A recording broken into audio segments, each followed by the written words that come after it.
It's recommended to store your localization data using Excel or Google Sheets.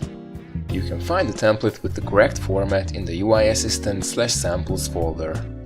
To import new and update existing localization sets, simply press Ctrl or Command A to select every cell, then copy the text. Next, go to the dictionary and click on the Import Localization Sets button. The localization importer will list every copied localization set for you to select which ones to import. As you may have seen in a different video, you can create localization sets directly in the dictionary. However, if you do use Google Sheets to store your localization data, make sure that it is always in sync with the dictionary. By clicking on the Copy Localization Sets button, you can copy all localization data to the clipboard. You just have to press Ctrl or Command V to paste it, and you're done. Localization sets can be removed in a bulk by clicking on the Remove Localization Sets button.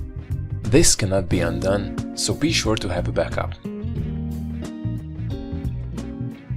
Visit the UI Assistant's Asset Store page by following the link in the description, or watch this next video if you'd like to learn more about its features.